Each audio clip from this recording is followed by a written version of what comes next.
When it comes to clients giving us feedback, for the most part, we are notorious for being bad at accepting feedback. And that's one of the things that I've made it my career journey for the past 10 years to be really good or put a lot of effort into reading between the lines when clients give feedback so we can work towards a common goal. So when Caparoon put out a video, Crazy Client Requests, I haven't watched this yet.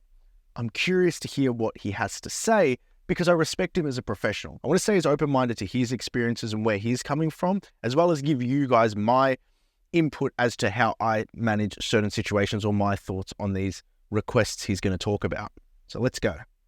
Something that you've produced, something that you've played on, something that you've mixed, and their requests for their changes, in your opinion, are insane.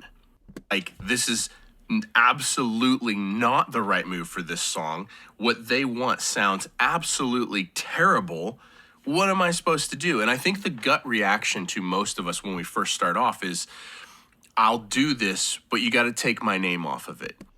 My gut reaction is, I don't agree with this. Let's jump on a call so we can understand exactly what you want. Because sometimes people might ask for a vocal up 100 times, but it's not actually the vocal that they want up 100 times. It's other elements which are masking it. So my gut reaction is, let's have some discourse, not necessarily take my name off a record. And I'll explain why.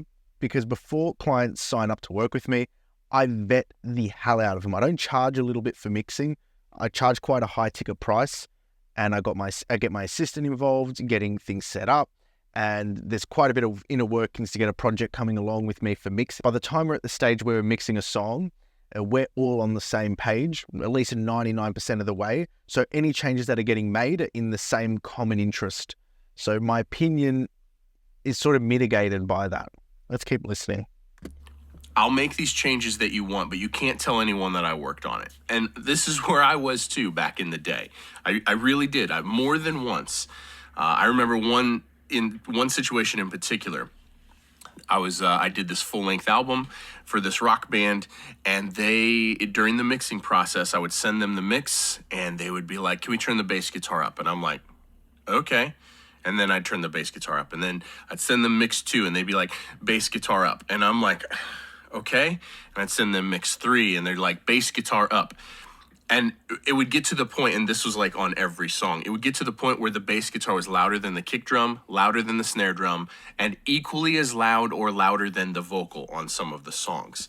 You don't want to put your clients up against a wall or feel like they can't explore their sound creatively through you when you're their mixing engineer. You want them to feel like it's a safe space to explore ideas and try new things out. And he gave them that leanway of 2, 3, 4 revisions of putting the bass up for them. At the point which he was getting worried about the way it's sounding is when, instead of saying no to a revision or yes to a revision, is where you go, "Hey, let's jump on a call. Let's figure this out. Is it really the bass?" Now, I'm not sure of which song this was or how it actually sounded, but let's just do a bit of role play here. Maybe all they wanted was a particular lick up, or maybe a certain register in their bass guitar to be up a little bit in the bridge, or they could have been a bit more specific, because I know clients don't always give the most specific notes with time markers referencing certain elements. It could have just been because one aspect of the song could have, again, this is just conjecture, was lacking. And if you have that discourse to go, "Hey, you've been asking me to bring the bass up 3 times. What's up? What's not gelling? Is there anything specific? Can you give me time markers? Give me references?" That might have mitigated the first 3 revisions to be like, "Hey, maybe all I need to do is automate these sections or add some parallel saturation, which I'd write up during bass fills." Let's keep listening.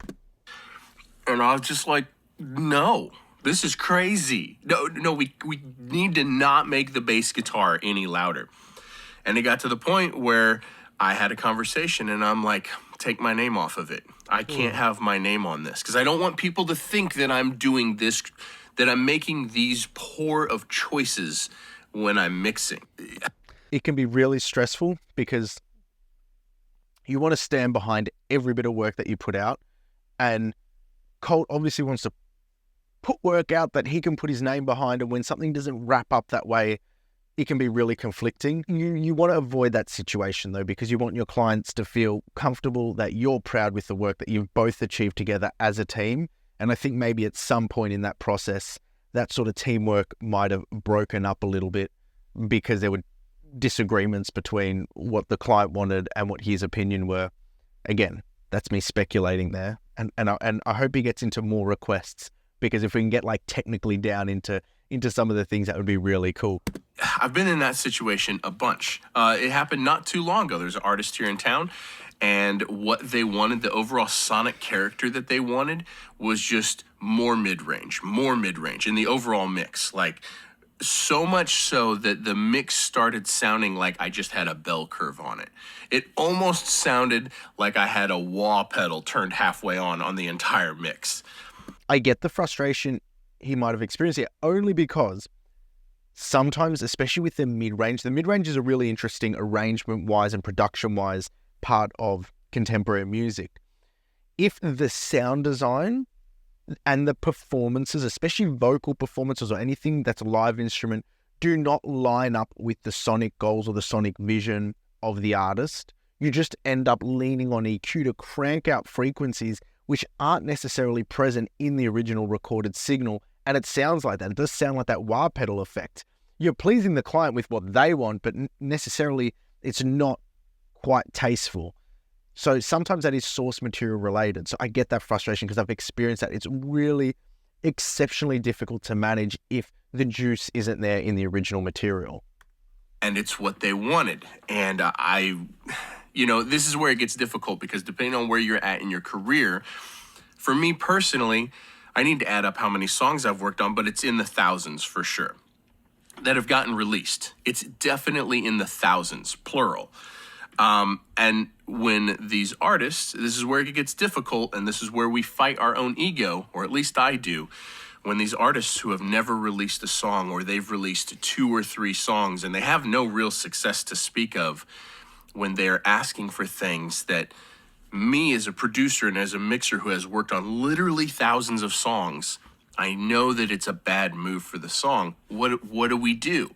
What do you do in that case? Like I said earlier, get them on the phone, schedule a call, have a chat. Especially when it's a younger artist who is starting out. Actually, that's one thing I do. When people reach out to me for mixing, I get them to share their Spotify profile or their socials with me, so I can see what sort of work they've done in the past, who they've worked with in the past, other engineers, other producers, because I want to get a sort of understanding of where they're at level-wise in terms of engaging with professionals. That usually sets me up, especially early on. If there's somebody who's I know is working with producers I know, and they're going to send me something from a producer out in Abbotsford who I work with, I know that I can expect those stems to come in a certain way, produced a certain way. I'm going to have an easy day in the office. If it's an artist who's producing everything themselves from their bedroom, they had a release they put out themselves and it sounds average to okay, and then they're getting me on board to do some other work on a production they're doing themselves, before I even book it, I will ask for stems because I want to see where things are at. And sometimes I don't take the mixing job on, I actually refer them out to producers because I'm like, this isn't at the state you need it to be in order to achieve what you want. So that's what I do in answer to that prompt. So I have come up with a way to handle this after dealing with this. I mean, it's probably been 100 or 200 times I've been in this situation out of thousands of songs. Okay. And here's what I've come up with. And I hope that this helps you know how to proceed. I've gotten a few questions on Instagram about this. And so I figured this would be a great opportunity to just express how I handle these situations. What I do is I've realized over the years that my future clients are almost entirely from word of mouth. It's almost entirely from, I made my client happy, so they told other people how much they liked working with me.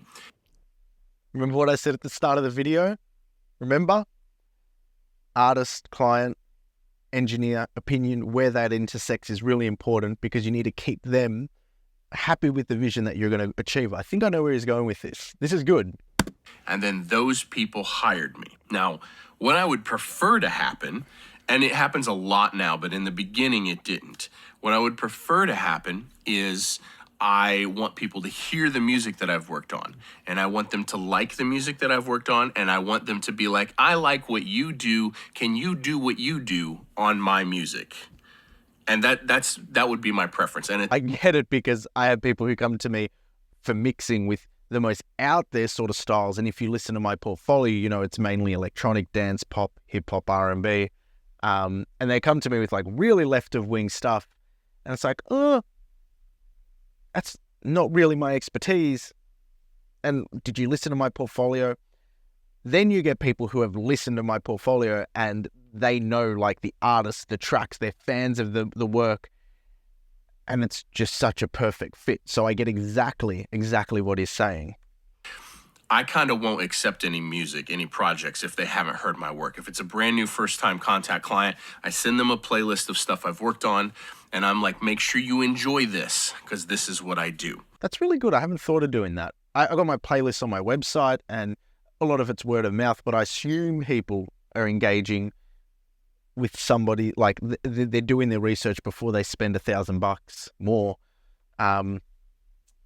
This is actually really good advice. I might take that, Colt. I might slip that in my emails or my responses to new mixing leads. If you don't, absolutely no hard feelings. Please go find someone that suits what you want more. But for the longest time, I didn't have the luxury of turning down that much work. I had to do the work because I needed the money. And what I've come up with is every time... It's really hard when it comes to the financial incentive to doing something, and then also upholding that, like, your standard. As soon as money gets involved, it can skew things a little bit. And then when money's not an issue, especially when you've got enough work coming in, your standards seat up really highly. And that's a sort of balance that everybody has to make throughout all parts of their careers, is the compromises in which they take. And you always go for the, what's the word? The lesser of two evils, so to speak. Like, you, especially when you're starting out, you take on jobs which otherwise you might not want to take, but you need to take.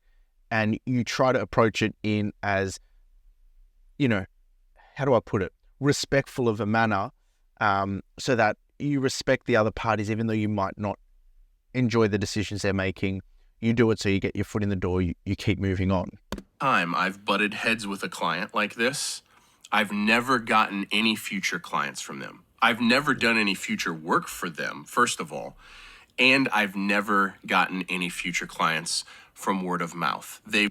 That's correct. If you get in a position where you're butting heads with a client, forget about it. That's the end.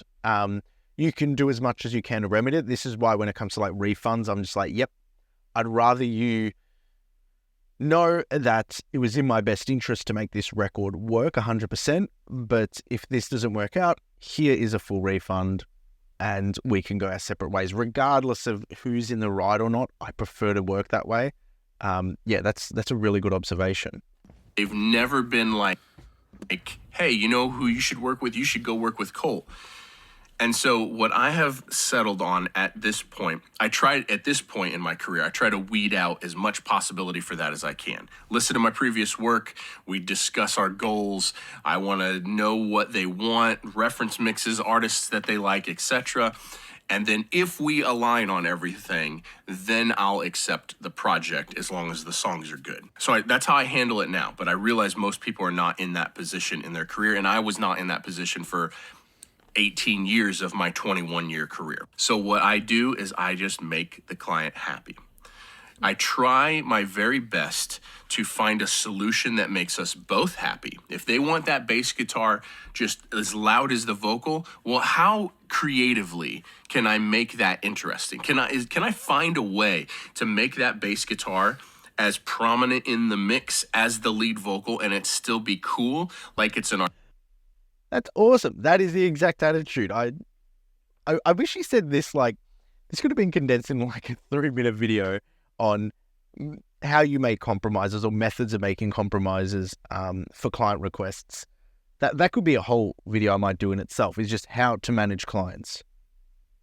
I might do that. But this is exciting hearing him talk about something like this, given that I just freaking said it at the start of his video. Artistic creative choice rather than an amateur choice. So that's my first thing, is can I find a way to give them what they want? Maybe it's that the guitars are fighting the bass guitar too much. Maybe I need to EQ the guitar out of the way of the bass guitar some more. Maybe they don't actually want more low end in the bass guitar. Maybe they want the bass guitar to be heard when they're listening on their cell phone more. So I need a bunch more mid-range rather than just pushing the fader up. Like, how do I get to this finish line that they want while still making myself okay with the choices that are being made? And so that's what I do now, because that's how you get future clients. And that is how you make people happy. You want to be a joy to work with. You want to be able to get to the finish line that they would like to be at, because at the end of the day, it is their music. He's making some really good observation about managing clients and client requests, is that you're a team. You got to get them to the finish line and keep them happy, because that's the only way. Word of mouth is the only way that I've grown in this industry. He speaks about it as his main way of growing.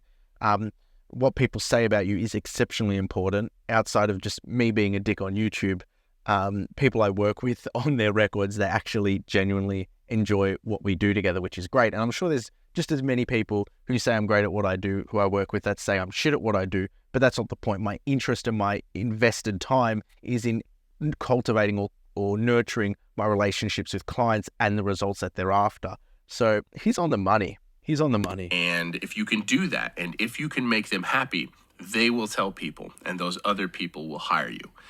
But if you do not do that, and you butt heads with them super hard, and you tell them to take your name off of the project, you will not get any future clients from that.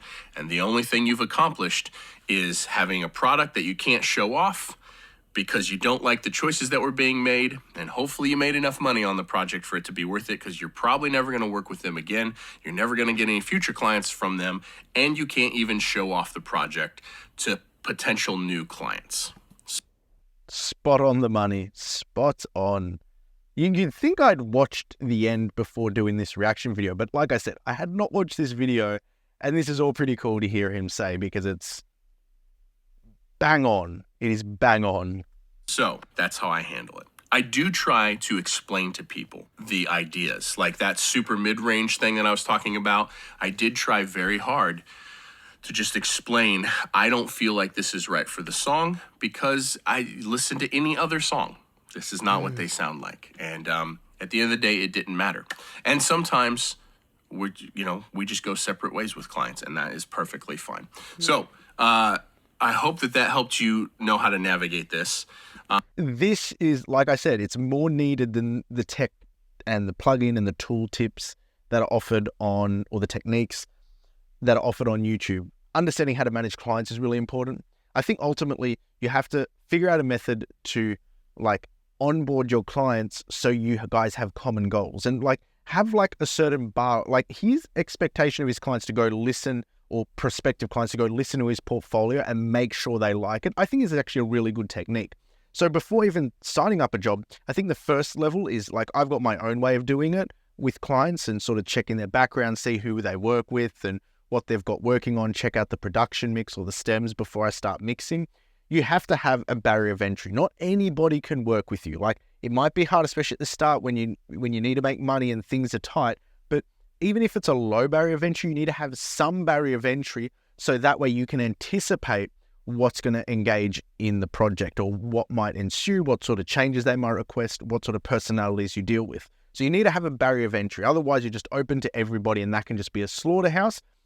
So number one, have a barrier to entry. Number two, okay, if anything at all confuses you or you're a difference of opinion, and this is my advice, Colt sort of alluded to this in terms of trying to problem solve towards the end of his video, set up a call. It's so much easier to just send him a link, schedule a call on my calendar, we'll have a chat about this change, have a chat with him, figure it out, then fix it, because you'll be on the same page. You'll be able to articulate, confirm, rather than going back and forth on 100 emails or 100 revisions. Number two, that's the third one, is ultimately do what makes them happy. That's going to really serve you well. So that's a great video by Colt. So thanks for sharing that, Colt. I hope you enjoyed my reaction. I wanted to bandwagon this because I saw it come up in my feed and I'm like, this is interesting, and just went for it. So I hope you enjoyed that. Until next time, take care.